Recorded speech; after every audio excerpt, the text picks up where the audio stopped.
O fim brutal dos deuses. Execuções que destruíram imperadores.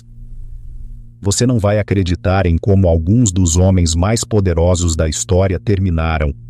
Em 238 d.C., o imperador romano Máximo Trácio foi arrastado nu pelas ruas de Aquileia, a corda substituindo sua coroa. Mas isso é só o começo.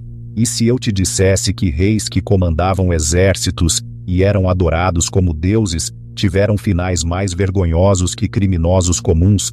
Ao final deste vídeo, você entenderá por que a história tentou enterrar essas histórias por séculos. Vamos desvendar 3 métodos de execução tão brutais e humilhantes que redefiniram o que significava cair do poder. Prepare-se para ver um imperador romano ser literalmente devorado por feras famintas, um rei inglês assassinado com um atiçador incandescente da forma mais íntima e agonizante possível, e um imperador chinês fervido vivo em sua própria panela por 3 horas excruciantes.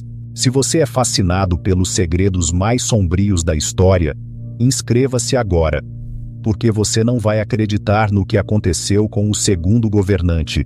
Confie em mim, depois de ver como esses reis divinos realmente morreram, você nunca mais olhará para o poder da mesma forma. A mensagem cruel por trás da morte de um rei. O que ninguém te conta é que essas execuções não eram atos aleatórios de violência.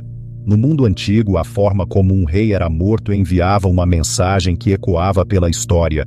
Monarcas reivindicavam o direito divino, a ideia de que Deus os escolheu para governar.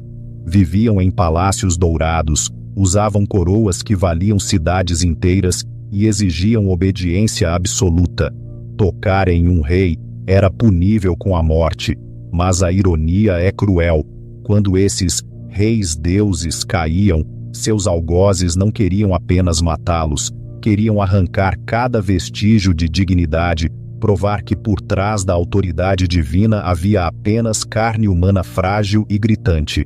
Cada método de execução era uma guerra psicológica calculada. Alimentar um imperador a feras o reduzia a mera carne. O atiçador incandescente visava a parte mais privada e vulnerável do corpo. Ferver vivo o transformava em um espetáculo de sofrimento impotente. Não eram crimes passionais, mas humilhações planejadas para destruir não apenas o rei, mas o próprio conceito de invencibilidade real. Os executores sabiam, para matar um rei-deus, é preciso mostrar que ele sangra como qualquer mortal. O imperador devorado vivo, Máximo Trácio. A história que os livros não contam começa em abril de 238 d.C. O imperador Máximo Trácio, um gigante de quase 2,5 metros, estava barricado em sua tenda, ouvindo seu exército afiar espadas. Por 3 anos, ele aterrorizou Roma, executando senadores por esporte e levando cidadãos à fome com impostos. Mas o que ninguém esperava era a humilhação que seus próprios soldados planejavam. Segundo o historiador Heródoto, que testemunhou o evento, os guardas pretorianos invadiram a tenda de Máximo ao amanhecer. O imperador, que ordenara milhares de crucificações, agora rastejava de joelhos implorando por misericórdia. Eles o arrastaram nu para a arena de Aquileia, mas a morte não seria rápida. Os guardas haviam passado 3 dias famintos com um bando de leões do norte da África, especificamente para este momento. Imagine a cena: 10.000 romanos gritando na multidão. O homem que se dizia escolhido por Júpiter corria nu pela areia, tentando desesperadamente escalar as muralhas da arena, enquanto leões massivos o perseguiam. Heródoto relata que Máximo resistiu por exatos 17 minutos antes do primeiro ataque, mas o pior era que os leões treinados para os jogos sabiam como prolongar o sofrimento. A multidão contava cada mordida, primeiro as pernas, depois os braços. O imperador, que nunca mostrou piedade, agora experimentava o mesmo, só que pior, pois todos sabiam quem ele era. Relatos da época descrevem Máximo gritando: "Eu sou seu imperador", mesmo enquanto as feras o despedaçavam. A resposta da multidão: risadas estrondosas. 3 anos de opressão brutal eram pagos da forma mais pública e humilhante possível. Ao final, seus restos foram atirados a cães selvagens, fora dos muros da cidade, sem sepultamento, sem ritos funerários, sem monumento. O homem que construiu templos para si mesmo se tornou comida de cachorro. O rei torturado em segredo, Eduardo II da Inglaterra. Mas espere até ver o que fizeram com o corpo do próximo rei. O que aconteceu com Eduardo II da Inglaterra faz ser devorado por leões parecer misericórdia. O método escolhido por seus executores era tão íntimo, tão precisamente cruel, que levou a tortura real a um novo patamar de guerra psicológica. Não saia ainda, porque este próximo método foi projetado para não deixar vestígios, maximizando o sofrimento. Em 21 de setembro de 1327, no castelo de Berkeley, Inglaterra, o rei Eduardo II jazia acorrentado em uma cela fria. Seus executores enfrentavam um problema mortal. Precisavam matá-lo sem deixar uma única marca em seu corpo. A esposa de Eduardo, Isabel, e seu amante, Roger Mortimer, orquestraram o assassinato, mas precisavam que parecesse natural. Um rei coberto de feridas levantaria muitas perguntas. Assim, eles conceberam algo que a história ainda luta para discutir abertamente. Segundo a crônica de Geoffrey L. Baker, que entrevistou os executores anos depois, eles escolheram o método psicologicamente mais devastador imaginável, um atiçador incandescente inserido através de seu reto. Mas o que ninguém te conta é que não se tratava apenas de matar Eduardo. Era sobre destruir sua masculinidade, sua dignidade, tudo o que o tornava rei. Na sociedade medieval, essa violação era vista como a humilhação máxima para qualquer homem, quanto mais para um monarca. Imagine Eduardo naquele momento, 20 anos governando a Inglaterra, comandando exércitos, vivendo no palácio de Westminster, e agora sendo segurado por soldados comuns enquanto preparavam o dispositivo de tortura mais íntimo já concebido. Os executores aqueceram o atiçador até que ele brilhasse em brasa. A crônica de Baker descreve como usaram um funil de chifre para direcionar a arma com precisão, garantindo danos internos máximos sem deixar evidências externas. A tortura psicológica era tão deliberada quanto a física. Eles queriam que Eduardo soubesse exatamente o que estava por vir. Relatos da época sugerem que os gritos podiam ser ouvidos por todo o castelo. Servos relataram que os lamentos de Eduardo duraram quase 1 hora antes de ele sucumbir. O atiçador queimou seus órgãos internos, causando hemorragia massiva. Mas, por fora, ele simplesmente parecia ter morrido dormindo. O detalhe mais cruel: eles escolheram este método especificamente porque Eduardo era supostamente envolvido com amantes masculinos. Seus executores transformaram sua vida privada em sua sentença de morte pública. Não foi apenas assassinato, foi uma declaração sobre poder sexual, autoridade real e domínio masculino. Na manhã seguinte, Isabel anunciou que seu marido morrera pacificamente de causas naturais. A história oficial: uma doença súbita, sem investigação, sem perguntas. O crime perfeito, exceto por uma coisa: os executores continuaram falando. Anos depois, suas confissões revelaram a verdade, mas naquela altura, Isabel e Mortimer eram intocáveis. A morte de Eduardo cumpriu seu propósito: provar que até reis podiam ser reduzidos a vítimas gritantes e impotentes. O imperador fervido em vida, Jing de Liang. Não clique ainda, porque a morte do próximo imperador faz isso parecer misericórdia. O que aconteceu com o imperador Jing de Liang envolveu sua própria família assistindo-o sofrer por 3 horas seguidas. Acha que um atiçador incandescente foi brutal? Espere para ver o que os executores chineses fizeram quando tinham tempo e criatividade ilimitados. Em 15 de março de 549 d.C., em Jiangkang, China, o imperador Jing de Liang ajoelha-se diante de um caldeirão de bronze maciço, cheio de água fervente. Mas isto não é um ritual cerimonial. Seu próprio sobrinho, o imperador Wu, o sentenciou à execução mais prolongada da história imperial chinesa. Mas o que torna isso absolutamente horripilante é que o mantiveram consciente durante toda a provação de 3 horas. Segundo registros oficiais do livro da dinastia Liang, o imperador Jing cometeu o crime imperial supremo. Tentou envenenar seu sobrinho durante um banquete familiar. Quando o plano foi descoberto, Wu decidiu que a morte de Jing deveria espelhar a traição, lenta, íntima e testemunhada por toda a família real. Imagine a cena: a corte se reúne no salão principal do palácio, um caldeirão imenso no centro, vapor subindo da água borbulhante. O imperador Jing, ainda em suas vestes de seda, é forçado a assistir enquanto os servos aumentam gradualmente a temperatura. Mas a parte psicologicamente mais brutal é que eles não o jogaram de uma vez. Os executores seguiram um ritual preciso, projetado para maximizar o sofrimento enquanto mantinham a consciência. Primeiro, despiram Jing nu, na frente de seus próprios filhos e netos. Em seguida, baixaram-no com os pés primeiro na água, parando nos tornozelos. Relatos históricos descrevem seus gritos e súplicas.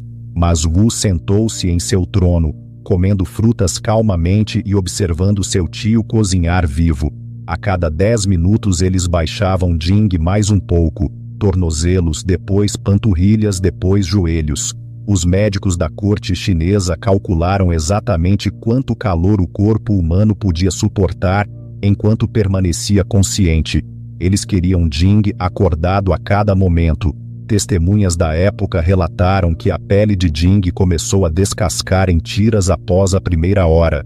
Mas o detalhe mais perturbador: seu próprio filho montou guarda para garantir que ele não pudesse escapar. Lealdade familiar não significava nada quando a autoridade imperial estava em jogo. Na segunda hora, a água já alcançava a cintura de Jing. Registros da corte descrevem como ele alternava entre gritar por misericórdia e amaldiçoar o nome de seu sobrinho. Os nobres reunidos foram forçados a assistir. Não era apenas uma execução, era uma lição sobre o preço da traição. Mas a parte mais cruel: seu próprio filho assistiu e não fez nada. De fato, quando Jing finalmente perdeu a consciência após 2 horas e 47 minutos, foi seu filho quem confirmou sua morte ao imperador Wu.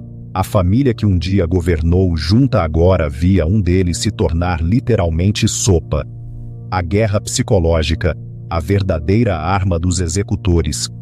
O que vimos até agora é nada comparado às técnicas psicológicas que quebraram esses governantes antes mesmo de morrerem.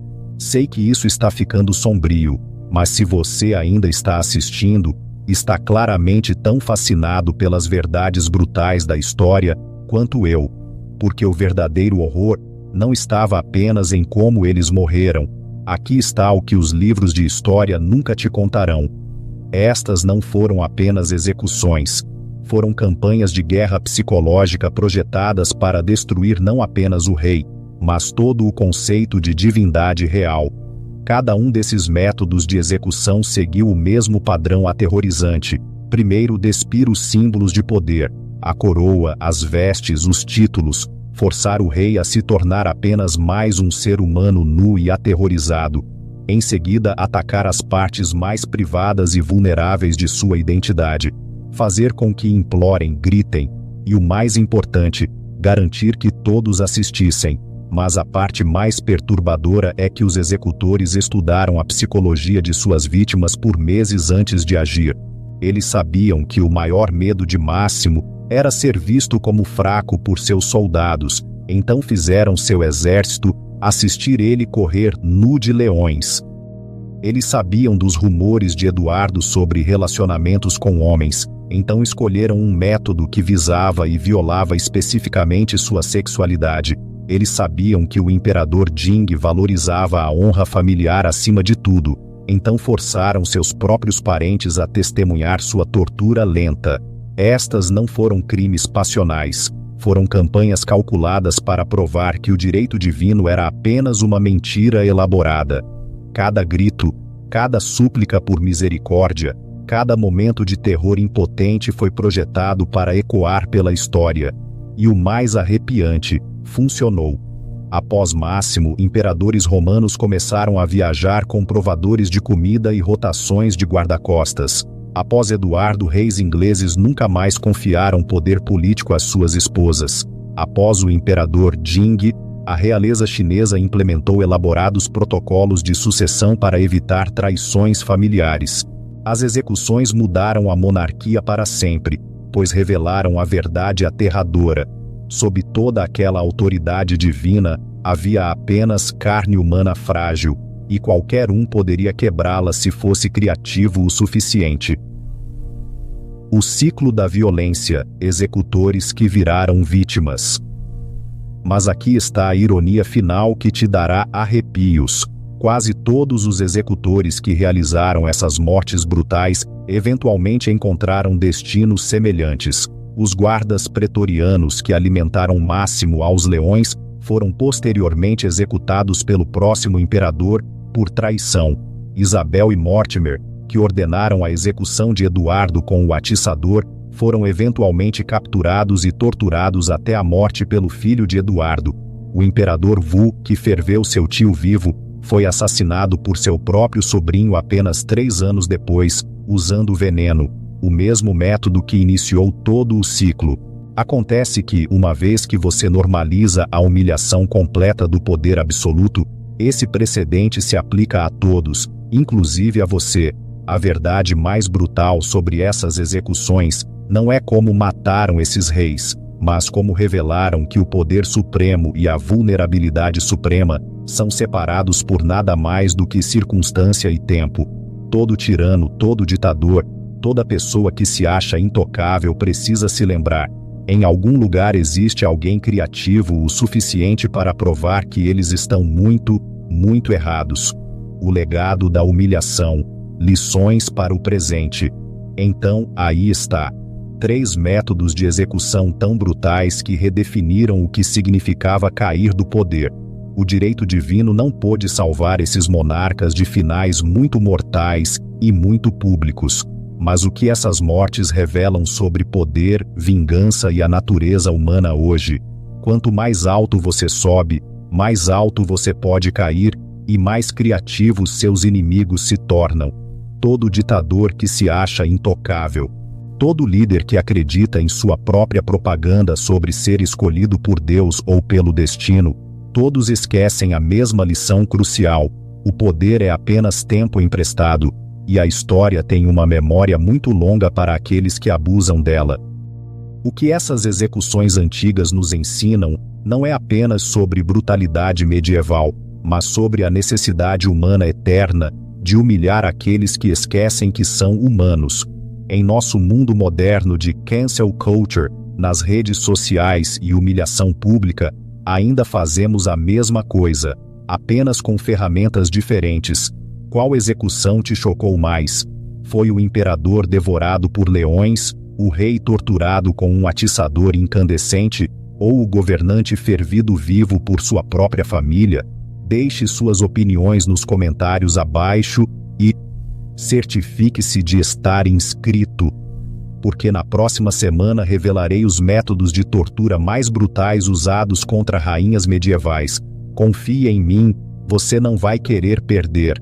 Gebômada. O fim brutal dos deuses. Execuções que destruíram imperadores. Você não vai acreditar em como alguns dos homens mais poderosos da história terminaram. Em 238 d.C., o imperador romano Máximo Trácio foi arrastado nu pelas ruas de Aquileia, a corda substituindo sua coroa. Mas isso é só o começo. E se eu te dissesse que reis que comandavam exércitos e eram adorados como deuses tiveram finais mais vergonhosos que criminosos comuns?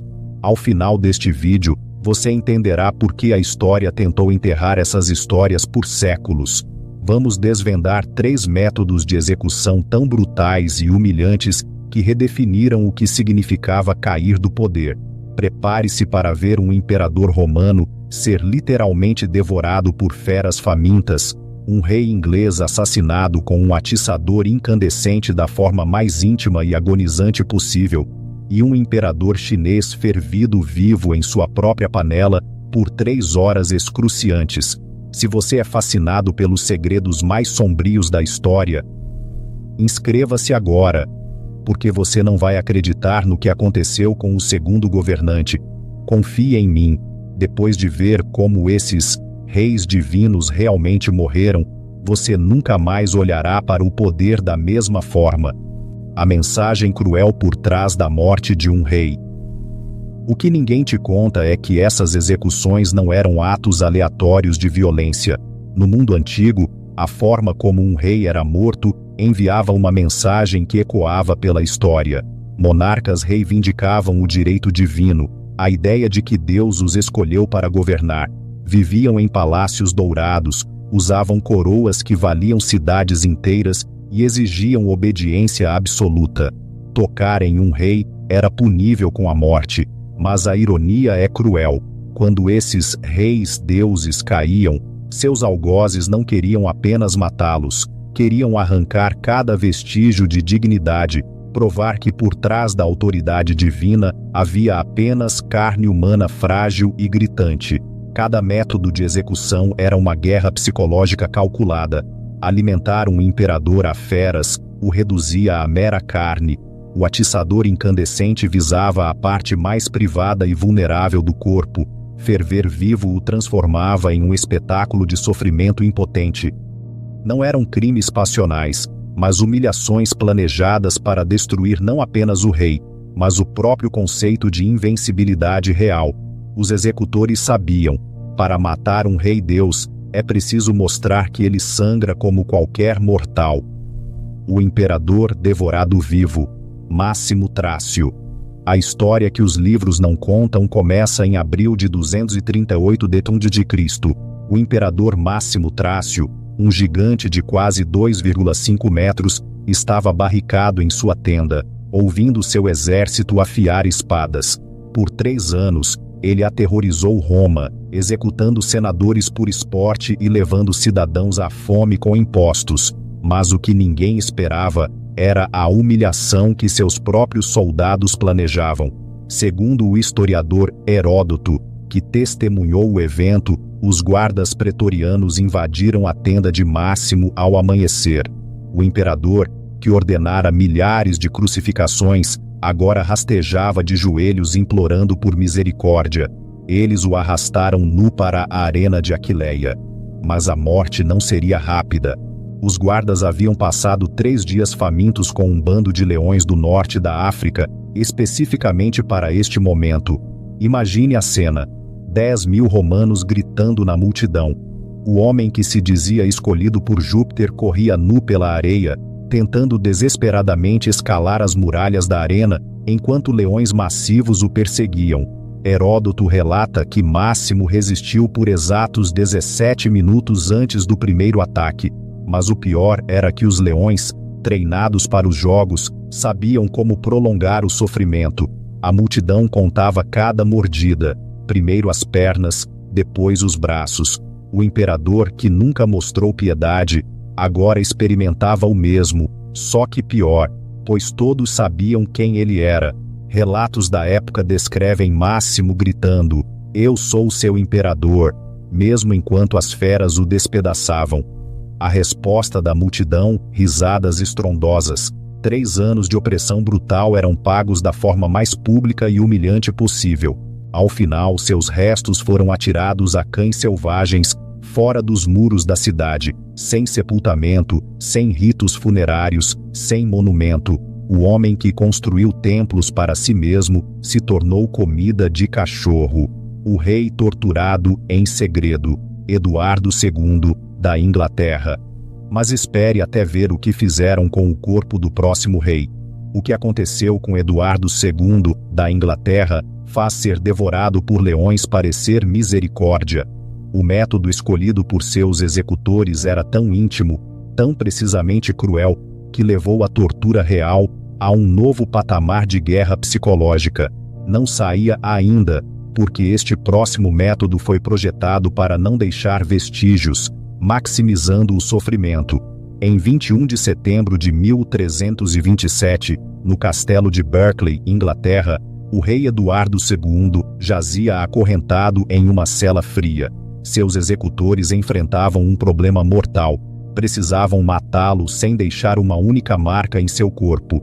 A esposa de Eduardo, Isabel, e seu amante Roger Mortimer orquestraram o assassinato, mas precisavam que parecesse natural.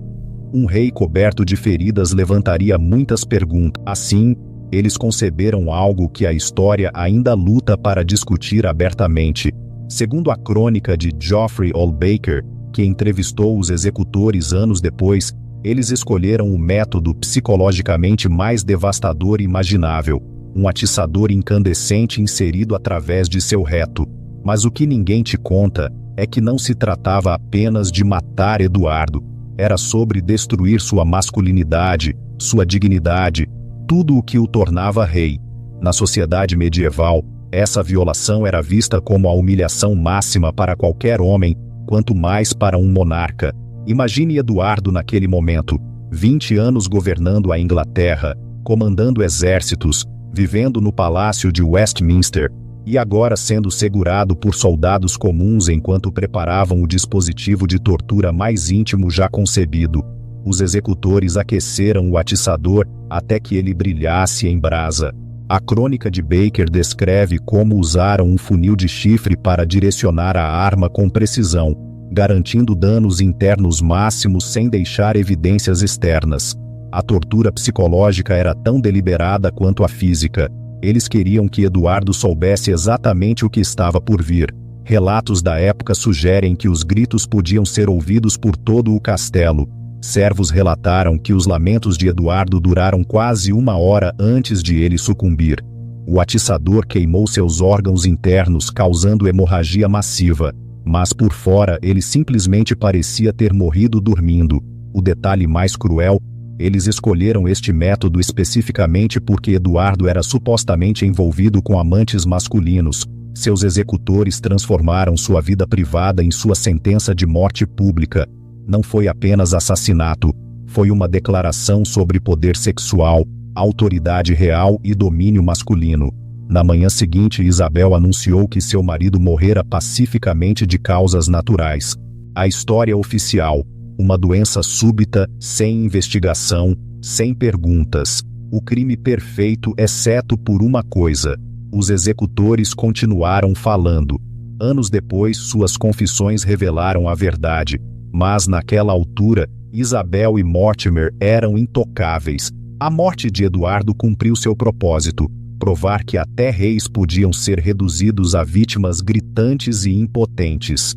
O imperador fervido em vida, Jing de Liang. Não clique ainda, porque a morte do próximo imperador faz isso parecer misericórdia. O que aconteceu com o imperador Jing de Liang envolveu sua própria família assistindo-o sofrer por 3 horas seguidas. Acha que um atiçador incandescente foi brutal? Espere para ver o que os executores chineses fizeram quando tinham tempo e criatividade ilimitados. Em 15 de março de 549 d.C., em Jiangkang, China, o imperador Jing de Liang ajoelha-se diante de um caldeirão de bronze maciço, cheio de água fervente. Mas isto não é um ritual cerimonial. Seu próprio sobrinho, o imperador Wu, o sentenciou à execução mais prolongada da história imperial chinesa. Mas o que torna isso absolutamente horripilante é que o mantiveram consciente durante toda a aprovação de 3 horas. Segundo registros oficiais do livro da dinastia Liang, o imperador Jing cometeu o crime imperial supremo. Tentou envenenar seu sobrinho durante um banquete familiar. Quando o plano foi descoberto, Wu decidiu que a morte de Jing deveria espelhar a traição, lenta, íntima e testemunhada por toda a família real. Imagine a cena. A corte se reúne no salão principal do palácio. Um caldeirão imenso no centro, vapor subindo da água borbulhante. O imperador Jing, ainda em suas vestes de seda, é forçado a assistir enquanto os servos aumentam gradualmente a temperatura. Mas a parte psicologicamente mais brutal é que eles não o jogaram de uma vez. Os executores seguiram um ritual preciso, projetado para maximizar o sofrimento enquanto mantinham a consciência. Primeiro, despiram Jing nu na frente de seus próprios filhos e netos. Em seguida, baixaram-no com os pés primeiro na água, parando nos tornozelos. Relatos históricos descrevem seus gritos e súplicas, mas Wu sentou-se em seu trono, comendo frutas calmamente e observando seu tio cozinhar vivo. A cada 10 minutos eles baixavam Jing mais um pouco, tornozelos, depois panturrilhas, depois joelhos. Os médicos da corte chinesa calcularam exatamente quanto calor o corpo humano podia suportar enquanto permanecia consciente. Eles queriam Jing acordado a cada momento. Testemunhas da época relataram que a pele de Jing começou a descascar em tiras após a primeira hora. Mas o detalhe mais perturbador, seu próprio filho montou guarda para garantir que ele não pudesse escapar. Lealdade familiar não significava nada quando a autoridade imperial estava em jogo. Na segunda hora, a água já alcançava a cintura de Jing. Registros da corte descrevem como ele alternava entre gritar por misericórdia e amaldiçoar o nome de seu sobrinho. Os nobres reunidos foram forçados a assistir. Não era apenas uma execução, era uma lição sobre o preço da traição. Mas a parte mais cruel, seu próprio filho assistiu e não fez nada. De fato, quando Jing finalmente perdeu a consciência após 2 horas e 47 minutos, foi seu filho quem confirmou sua morte ao imperador Wu. A família que um dia governou junta agora via um deles se tornar literalmente sopa. A guerra psicológica, a verdadeira arma dos executores. O que vimos até agora é nada comparado às técnicas psicológicas que quebraram esses governantes antes mesmo de morrerem. Sei que isso está ficando sombrio, mas se você ainda está assistindo, está claramente tão fascinado pelas verdades brutais da história quanto eu, porque o verdadeiro horror não estava apenas em como eles morreram. Aqui está o que os livros de história nunca te contarão. Estas não foram apenas execuções, foram campanhas de guerra psicológica projetadas para destruir não apenas o rei, mas todo o conceito de divindade real. Cada um desses métodos de execução seguiu o mesmo padrão aterrorizante. Primeiro, despir os símbolos de poder, a coroa, as vestes, os títulos, forçar o rei a se tornar apenas mais um ser humano nu e aterrorizado. Em seguida, atacar as partes mais privadas e vulneráveis de sua identidade, fazer com que implorem, gritem, e o mais importante, garantir que todos assistissem. Mas a parte mais perturbadora é que os executores estudaram a psicologia de suas vítimas por meses antes de agir. Eles sabiam que o maior medo de Máximo era ser visto como fraco por seus soldados, então fizeram seu exército assistir ele correr nu de leões. Eles sabiam dos rumores de Eduardo sobre relacionamentos com homens, então escolheram um método que visava e violava especificamente sua sexualidade. Eles sabiam que o imperador Jing valorizava a honra familiar acima de tudo, então forçaram seus próprios parentes a testemunhar sua tortura lenta. Estas não foram crimes passionais. Foram campanhas calculadas para provar que o direito divino era apenas uma mentira elaborada. Cada grito, cada súplica por misericórdia, cada momento de terror impotente foi projetado para ecoar pela história. E o mais arrepiante, funcionou. Após Máximo, imperadores romanos começaram a viajar com provadores de comida e rotações de guarda-costas. Após Eduardo, reis ingleses nunca mais confiaram poder político às suas esposas. Após o imperador Jing, a realeza chinesa implementou elaborados protocolos de sucessão para evitar traições familiares. As execuções mudaram a monarquia para sempre, pois revelaram a verdade aterradora. Sob toda aquela autoridade divina havia apenas carne humana frágil, e qualquer um poderia quebrá-la se fosse criativo o suficiente. O ciclo da violência. Executores que viraram vítimas. Mas aqui está a ironia final que te dará arrepios. Quase todos os executores que realizaram essas mortes brutais eventualmente encontraram destinos semelhantes. Os guardas pretorianos que alimentaram Máximo aos leões foram posteriormente executados pelo próximo imperador por traição. Isabel e Mortimer, que ordenaram a execução de Eduardo com o atiçador, foram eventualmente capturados e torturados até a morte pelo filho de Eduardo. O imperador Wu, que ferveu seu tio vivo, foi assassinado por seu próprio sobrinho apenas 3 anos depois, usando veneno, o mesmo método que iniciou todo o ciclo. Acontece que, uma vez que você normaliza a humilhação completa do poder absoluto, esse precedente se aplica a todos, inclusive a você. A verdade mais brutal sobre essas execuções não é como mataram esses reis, mas como revelaram que o poder supremo e a vulnerabilidade suprema são separados por nada mais do que circunstância e tempo. Todo tirano, todo ditador, toda pessoa que se acha intocável precisa se lembrar: em algum lugar existe alguém criativo o suficiente para provar que eles estão muito, muito errados. O legado da humilhação, lições para o presente. Então, aí está, 3 métodos de execução tão brutais que redefiniram o que significava cair do poder. O direito divino não pôde salvar esses monarcas de finais muito mortais e muito públicos, mas o que essas mortes revelam sobre poder, vingança e a natureza humana hoje: quanto mais alto você sobe, mais alto você pode cair, e mais criativos seus inimigos se tornam. Todo ditador que se acha intocável, todo líder que acredita em sua própria propaganda sobre ser escolhido por Deus ou pelo destino, todos esquecem a mesma lição crucial: o poder é apenas tempo emprestado, e a história tem uma memória muito longa para aqueles que abusam dela. O que essas execuções antigas nos ensinam não é apenas sobre brutalidade medieval, mas sobre a necessidade humana eterna de humilhar aqueles que esquecem que são humanos.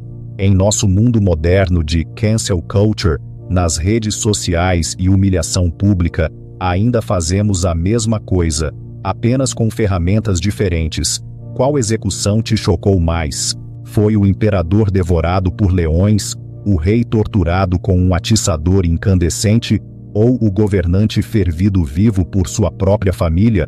Deixe suas opiniões nos comentários abaixo e certifique-se de estar inscrito, porque na próxima semana revelarei os métodos de tortura mais brutais usados contra rainhas medievais. Confie em mim, você não vai querer perder.